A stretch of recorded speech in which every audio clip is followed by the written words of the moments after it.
सबक याद है पुट? पढ़ बचा।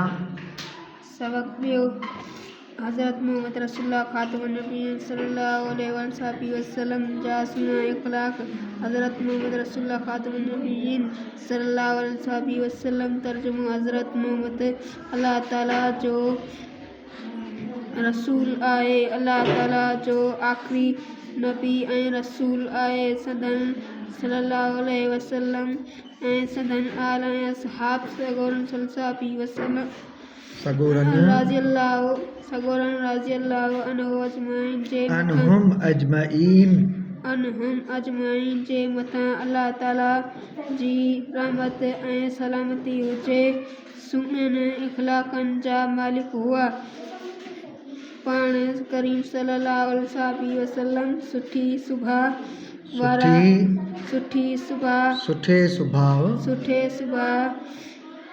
वारा सच्चा ऐं ईमानदार हुआ। सदाईं सच ॻाल्हाईंदा हुआ। ॾाढनि सां प्यार कंदा हुआ। पाण करीम सल्लल्लाहु अलैहि वसल्लम जन फरमाईंदा हुआ त ॿार ॼमे त उन जो नालो सुठो रखो। हिकु शख़्स खेनि चयो त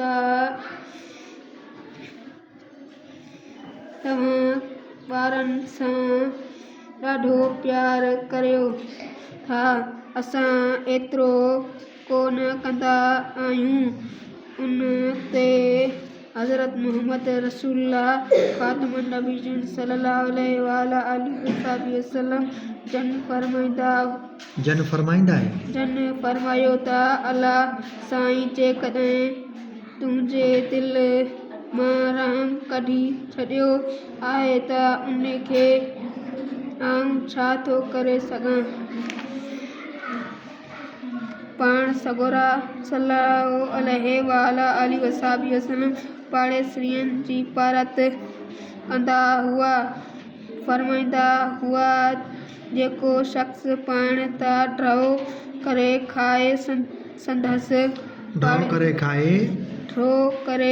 खाए ऐं संदसि पाड़ेसरी बुख मरे उहो पूरो मोमिन न आहे।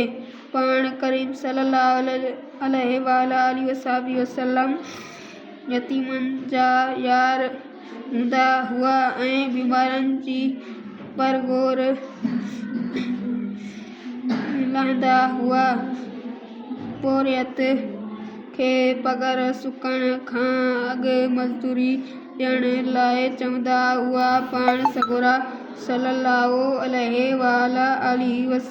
वसल्लम मुर्गी मिलण ऐं माउ पीउ जो अदब करण खे वॾी नेकी कोठींदा हुआ। पाण सगोरा सल्लल्लाहु अलैहि वसल्लम जानवरनि तोड़े पखियुनि ते बेरहम कंदा हुआ। हिकु भेरे हिकु असहाबी झिरकीअ जा बचा खणी आयो। पाण सगोरन सल्लल्लाहु अलैहि वसल्लम खेनि हुकुम ॾिनो त झिरकीअ जा बचा आखेरे में रखी अच।